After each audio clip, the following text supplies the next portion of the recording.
اور ایک روایت میں آتا ہے جب رمضان المبارک کا آغاز ہوتا ہے اللہ اہل ایمان کو اپنے بندوں کو محبت کی نظر سے دیکھتا ہے، اور اللہ جس کو محبت کی نظر سے دیکھ لے پھر اسے کبھی عذاب نہیں دے گا۔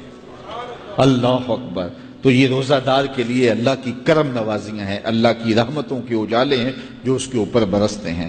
تو میں اور آپ اس ماہ انور کو، اس ماہ نور کو اس طرح سے گزاریں کہ ہمارے اندر کے پاپ دھل جائیں، ہماری غلاظتیں گناہوں کی مٹ جائیں، ہمارا سینہ صاف ہو جائے، ہم اہل ایمان کے لیے کشادہ دل ہو جائیں، ہمیں جو ہے وہ جھوٹ سے، تکبر سے، بخل سے، ریا سے اور دیگر امور بد سے اجتناب کرنے کی عادت پڑ جائے۔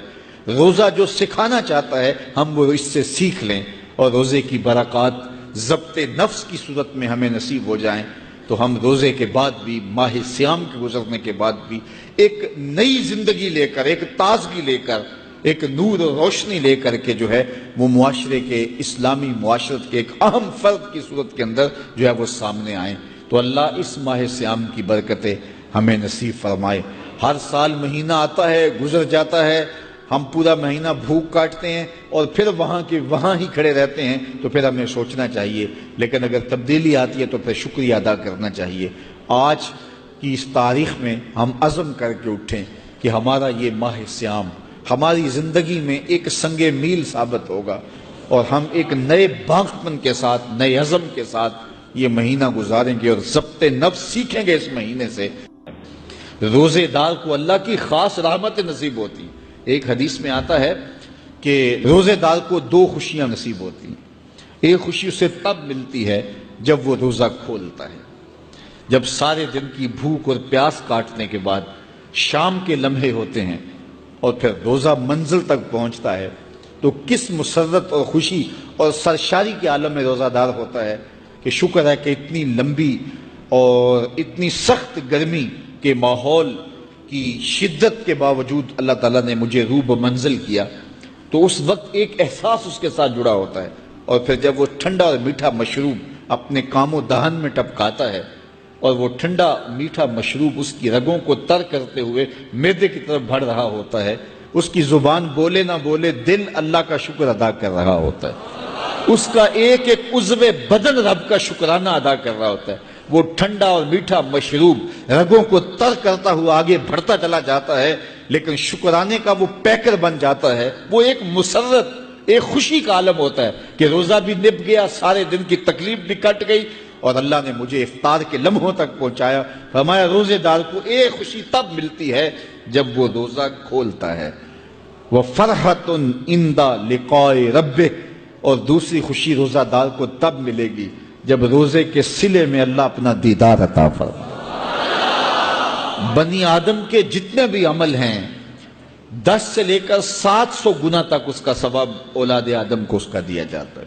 جتنا گڑ ڈالو اتنا ہی میٹھا، تو بعض کو 10 گنا، بعض کو 70 گنا، بعض کو 100 گنا، بعض کو 700 گنا، تو 10 سے لے کر 700 گنا تک بندے کے اعمال کا صلہ دیا جاتا ہے۔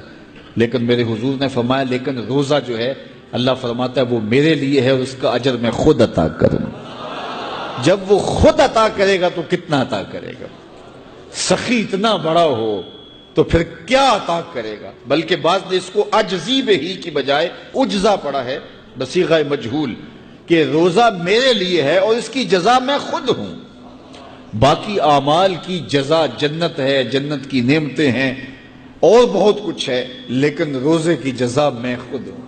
اور جس کو وہ خود مل گیا پھر جنت میں مل گئی، جنت والا جو مل گیا پھر جنت بھی مل گئی، جنت کی نعمتیں بھی مل گئیں۔ تو روزہ اللہ کی خوشنودی کا ذریعہ ہے، اس کی رضا کا ذریعہ ہے۔ تو خوش نصیب لوگ روزے کی برکتیں حاصل کرتے ہیں۔ موسم رحمت رمضان المبارک اپنی تمام توانائیوں کے ساتھ جلوہ فراز ہو رہا ہے۔ اپنے دامن میں بے پناہ برکتیں اور رحمتیں لیے یہ مہینہ ہر سال ہمیں نصیب ہوتا ہے، اور اس مہینے کے ساتھ ہماری قلبی وابستگی اور روحانی تعلق ہمیں قربت الہی کا نور نصیب کرتا ہے۔ اس مہینے کے آنے سے پہلے ہی ہمیں اس کا بھرپور استقبال کرنا چاہیے، ذہنی طور پہ تیاری میں رہنا چاہیے، اپنے گھر کی صفائی سے لے کر کے مساجد کی صفائی ستھرائی تک، اور اپنے بچوں کو اس کی ترغیب اور اس مہینے کے لیے تشویق پیدا کرنے کی بھرپور سعی کرنی چاہیے، چونکہ اس مہینے میں جو برکتیں رکھی گئی ہیں وہ کسی اور مہینے کو نصیب نہیں ہوئیں۔ اسے شہر اللہ قرار دیا گیا ہے، اللہ کا مہینہ ہے۔ ایک نفل ادا کرنے سے فرض کا ثواب ملتا ہے، اور ایک فرض کی ادائیگی پر 70 فرائض کا ثواب دیا جاتا ہے۔